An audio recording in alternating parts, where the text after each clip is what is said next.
Mayoral Memo with Mathew Dickerson from Dubbo Regional Council.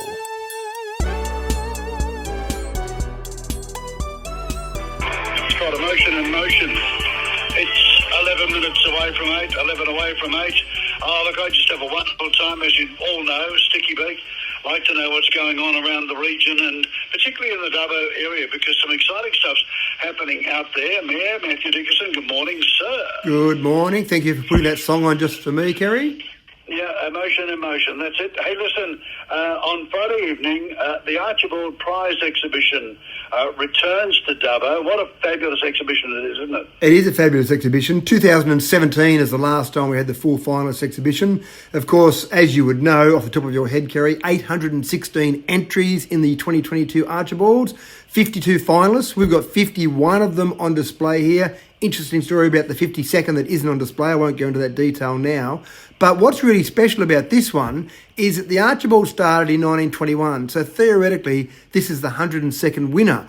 But in 1964 and 1980, there was no Archibald Prize given because the judges thought none of the paintings were of a sufficient standard. How's that for a slap in the face for people in those 2 years? So this is actually the 100th winner we've got on display at the Western Plains Cultural Centre right at the moment. Yeah. Okay, so that's on right now. Right now, yep, $12.50. You can come and see the 51 of the 52 finalists from the Archibalds 2022. Sounds good to me. Now, the other thing, what are you talking about track? What was the track thing you were talking about? Track O'Reilly. So Track O'Reilly is our very popular area that people use around the river. Cycle, run, park runs there, a whole range of things, fantastic. But during the floods at the end of last year, we had a bit of the riverbank give way on one of the sections close to Track O'Reilly. So we've diverted temporarily traffic around that particular area just for safety. But we're about to do that formal realignment and actually put some concrete down and formalise all that area. So on that one spot, which is down near the Lady Cutler South Oval, on that one spot, that'll be closed while we do that reconstruction. So all those cyclists and runners, etc., that come up from Bathurst and use our Track O'Reilly, just be aware that that part of the Track O'Reilly will be closed for about 2 weeks. Now, also, fairly big solar farm.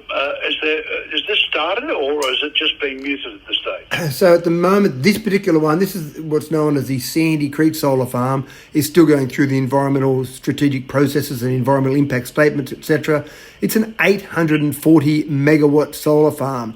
Now, to give you an idea of the size of that, 1.4 million solar panels will be installed for that, 1,600 hectares of area taken up.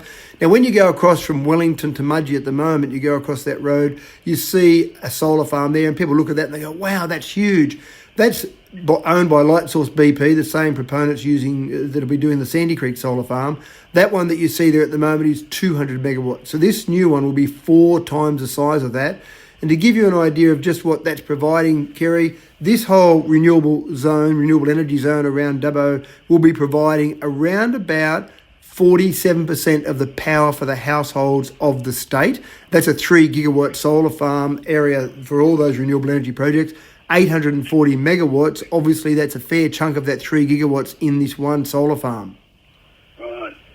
Very big stuff. Now, in Sydney last week, of course, there are a stack of meetings. Actually, Sydney, Canberra, it's all over the place, wasn't it? It was. We actually met with a couple of ministers last week. We didn't get to meet with the Premier. We've met with Chris before, but we this time met with the Office of the Premier. And this was specifically in relation to a new memorandum of understanding between the government, the new government, and Regional Cities New South Wales. We had a previous memorandum of understanding, an MOU, with the previous government. That expires at the end of June. You could argue that it's maybe expired already because it's a new government, and do they really have to honour everything from the old government? But technically it's in place at the moment. So we met with Chris's office there, and there were good discussions there. But we also met with a couple of ministers.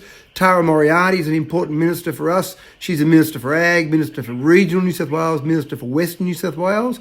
But we also met with Rose Jackson, who's the Minister for everything. She's the Minister for Water, Housing, Homelessness, Mental Health, Youth, and the North Coast. So we met with her on a range of those issues. Homelessness is obviously an issue.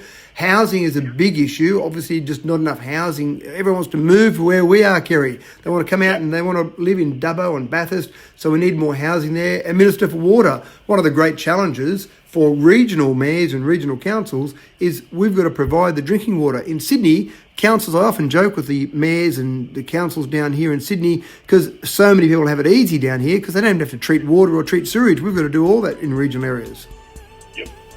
Thank you for that, sir. You have a good week and we will catch up and talk next week. Thanks for that. Appreciate it. Thanks, Kerry. Have a good one.